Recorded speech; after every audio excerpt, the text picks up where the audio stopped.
नमस्कार। Expert education Jodhpur के अंदर क्लास 10 की मैथमेटिक्स की क्लासेस शुरू की जा रही हैं, जिसके अंदर आज हम पहला चैप्टर वास्तविक संख्या पढ़ेंगे। तो आइए जानते हैं वास्तविक संख्याएं कौन कौन सी होती हैं।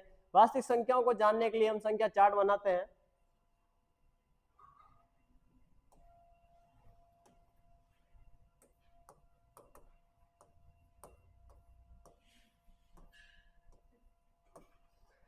देखो, संख्याओं को मूलतः दो भागों में बांटा है अपनी, वास्तविक संख्या और काल्पनिक संख्या।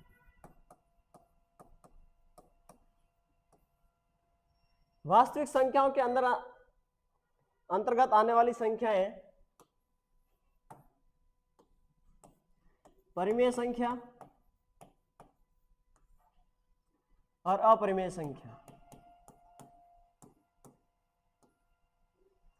वे संख्या है जिसको हम P/Q के रूप में लिख सकते हैं, अपनी परिमेय संख्या कहलाती हैं, और जिनको हम P/Q के रूप में व्यक्त नहीं कर सकते वो अपनी अपरिमेय संख्या कहलाती है। अपरिमेय संख्याओं को आगे दो भागों में विभक्त किया गया है, पूर्णांक, अपूर्णांक। पूर्णांक संख्याओं के अंदर हम ऋणात्मक, जीरो और धनात्मक संख्याओं के बारे में जानते हैं, और अपूर्णांक संख्याओं के अंदर हम भिन्न और दशमलव के बारे में जानते हैं। ऋणात्मक संख्याएं और जीरो और धनात्मक संख्याएं अपने पूर्ण संख्याएं कहलाती हैं, तो हम इसको पूर्ण संख्याओं के रूप में लिखेंगे। और अपूर्णांक है तो दशमलव और भिन्न। अपूर्ण संख्याएं आगे जीरो और प्राकृत संख्याओं में बढ़ती है।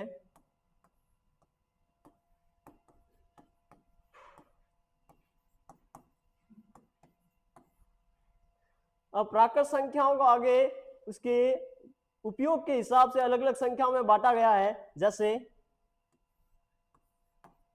सम संख्या, विषम संख्या, भाज्य संख्या, अभाज्य संख्या। वे संख्याएं जिसके अंदर दो का पूरा पूरा भाग जाता है अपनी सम संख्याएं कहलाती हैं, जिसके अंदर दो का पूरा भाग नहीं जाता है विषम संख्याएं कहलाती हैं, जिसका एक और खुद के अलावा भी अन्य गुणनखंड हो अपनी भाज्य संख्या कहलाती हैं, और जिसका एक और खुद ही खुद का गुणनखंड हो वो अपनी अभाज्य संख्याएं कहलाती हैं। तो आइए जानते हैं आगे। तो अपना पहला परिमेय है कि प्रत्येक भाज्य संख्या को अभाज्य संख्या के गुणनफल के रूप में व्यक्त किया जा सकता है। इसका अर्थ है हम किसी भी भाज्य संख्या को अभाज्य संख्या के गुणनफल के रूप में लिख सकते हैं। तो देखो, अभाज्य संख्याएं होती कौन कौन सी, पहले ये जान लो।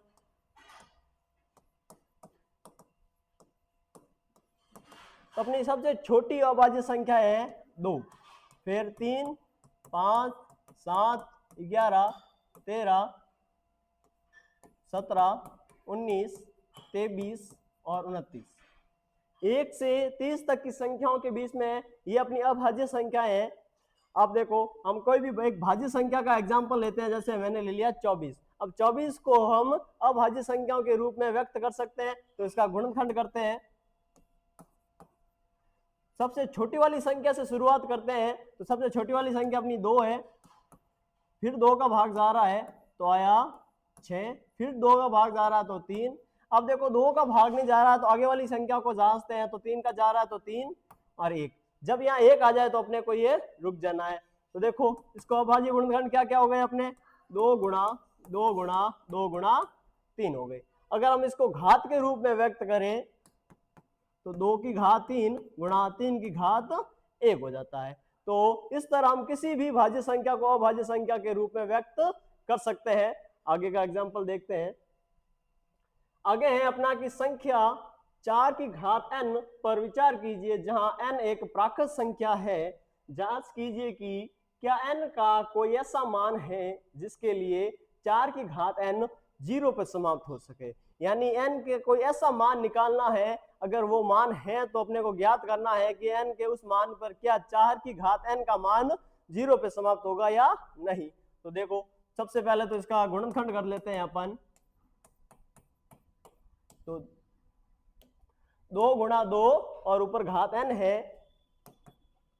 तो नीचे हो जाएगा अपने 2 की घात n और ओवरऑल घात n। अगर किसी घात के ऊपर भी घात हो तो दोनों घातें आपस में गुणा हो जाती है, तो 2 की घात n का गुणा हो जाएगा 2 से, तो 2 की घात 2n हो जाएगा। अब देखो, अगर किसी संख्या के n के मान पर अंत में 0 चाहिए, तो उसके लिए देखो, जैसे 10 है, 10 का n का कोई भी मान ले लो, अपने पीछे क्या आएगा, उसका 0 आएगा। तो देखो, अगर 10 के गुणनखंड करो तो 2 की घात n और 5 की घात n आता है। अगर किसी संख्या के गुणनखंड में 2 की घात n और 5 की घात n है, तो वो संख्या n के किसी मान पर 0 पे समाप्त हो सकती है। अगर इन दोनों में से अगर कोई एक है तो 0 पे समाप्त नहीं होगी। तो देखो, अगर हम 4 के गुणनखंड करते हैं तो अपने सिर्फ 2 की घात n के रूप में आ रहा है, 5 की घात n नहीं है, यानी n के किसी भी मान पर 4 की घात n का मान 0 पे समाप्त नहीं होगा। अतः n के किसी भी मान पर 4 की घात n का मान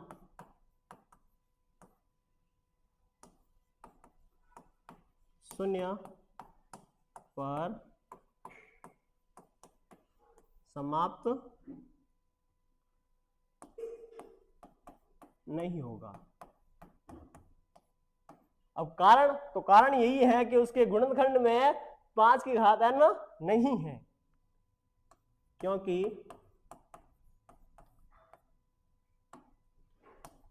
4 की घात n के गुणनखंड करने पर 2 की घात 2n प्राप्त हुआ।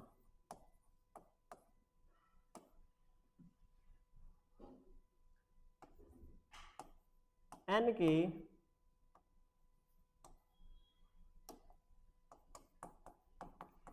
किसी मान पर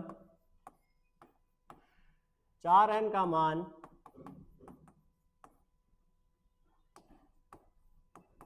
0 पर समाप्त होने के लिए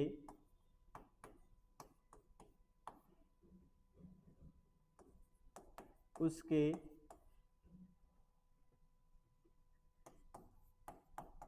गुणनखंड में 2 की घात n गुणा 5 की घात n होना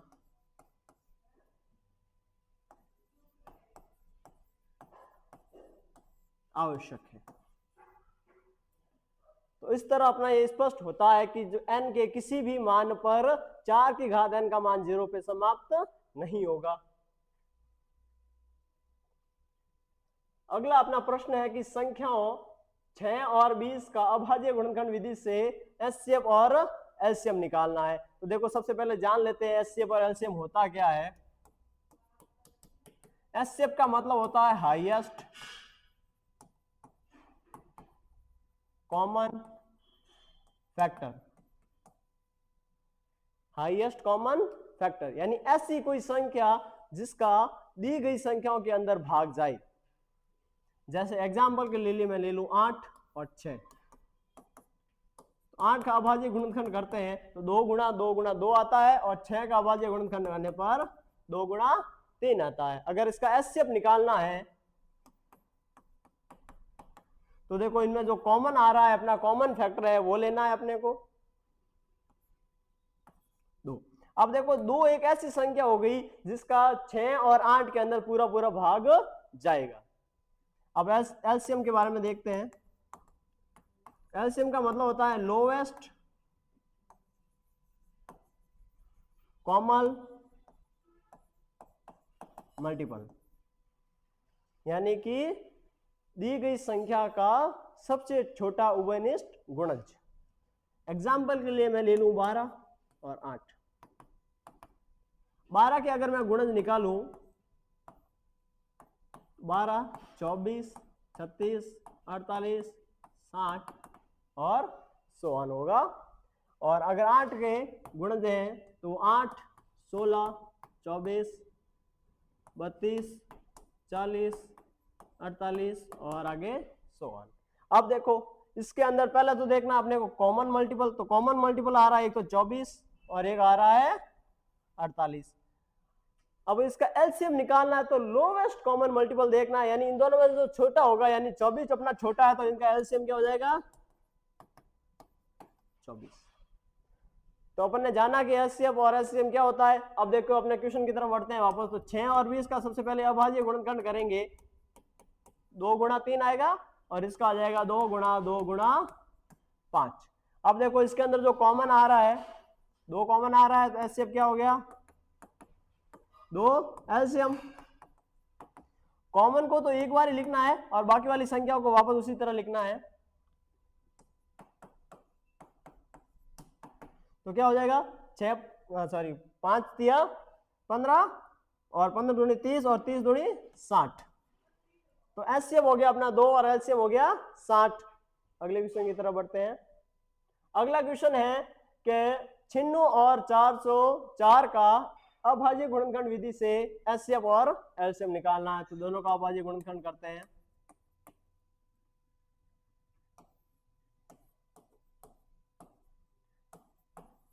चिन्हों के अंदर जब 2 का भाग जाएगा तो 48 आएंगे, फिर 48 में 2 का जा रहा है तो आ जाएगा 24, फिर 2 का जा रहा है अपना 12, फिर 2 का जाने पर 6, फिर 2 का जाने पर 3।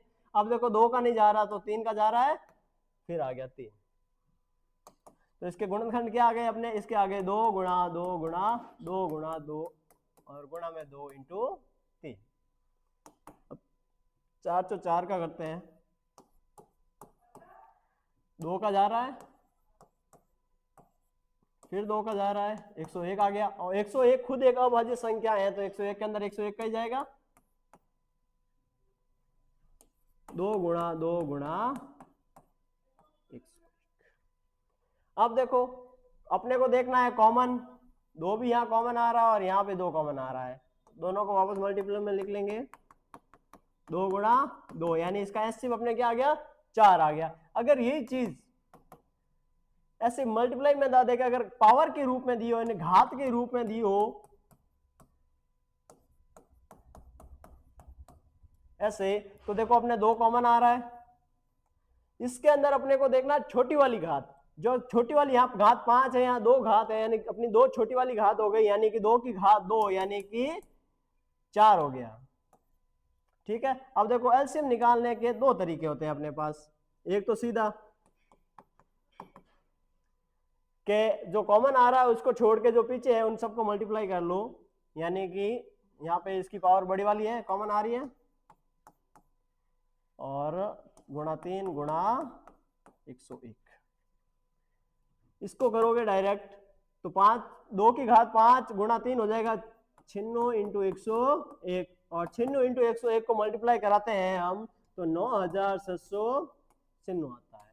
ठीक है, एक तरीका हुआ अपना ये। दूसरा तरीका अपना एक फॉर्मूला होता है कि एचसीएफ गुणा एलसीएम बराबर होता है ए गुणा बी। यहाँ ए और बी वो संख्या है जिनका हम एलसीएम और एलसीएम निकाल रहे हैं। तो अपने को एलसीएम निकालना है तो एलसीएम बराबर हो जाएगा ए गुणा बी बटा एचसीएफ। यहाँ अपना ए है 96 और बी है 404 और एचसीएफ हो जाएगा अपना 4। अब देखो 4 से 404 कट रहे हैं 101 बार और 96 और 101 का जब मल्टीपल कराते हैं तो आ जाएगा अपना 9796। ये दोनों तरीके से अपना एलसीएम और एचसीएफ आ गया। अब देखो अगला वाला क्वेश्चन, संख्या 6, 72 और 120 का अभाज्य गुणनखंड विधि से एचसीएफ और एलसीएम निकालना है। 6 का अभाज्य गुणनखंड विधि से देखो करते हैं तो 2 गुणा 3 आ जाएगा, 72 का और 120 का निकालते हैं।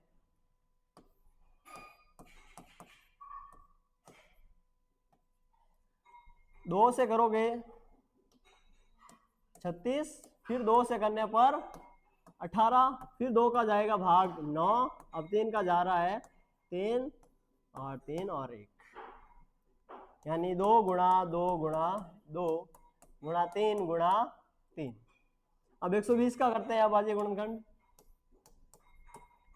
2 का गया आया 60, फिर 2 का जा रहा आया 30, फिर 2 का गया 15, फिर 3 का 5, फिर 5 का गया 1,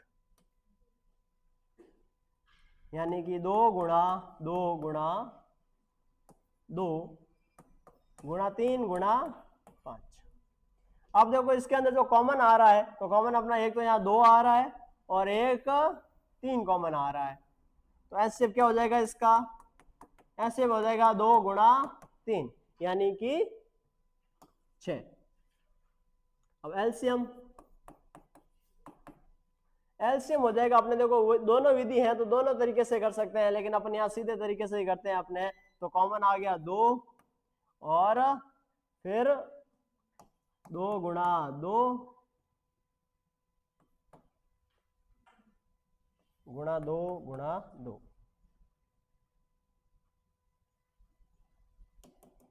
घात वाले रूप में लिखते हैं इसको अपन।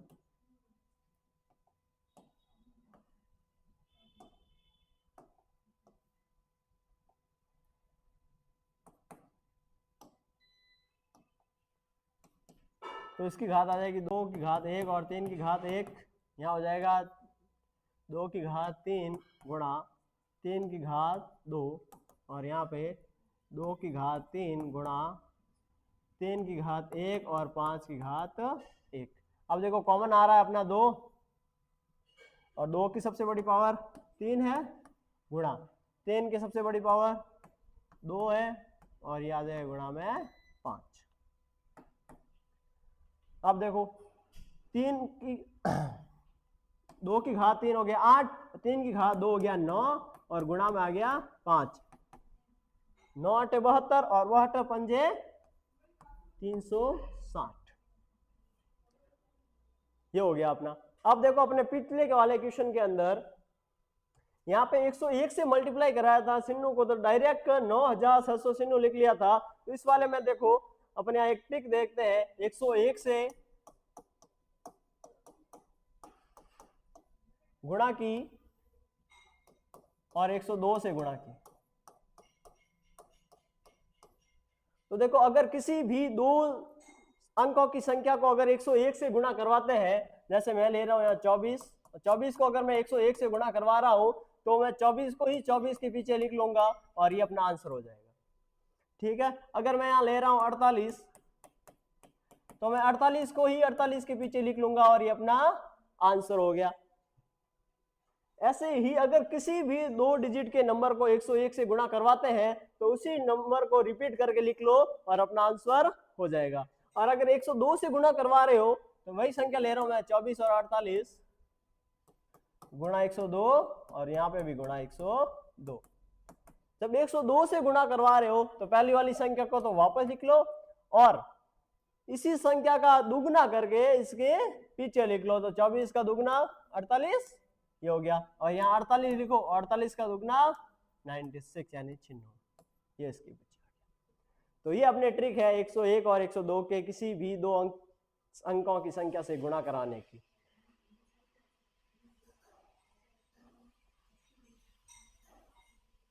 धन्यवाद, मिलते हैं अगली क्लास में।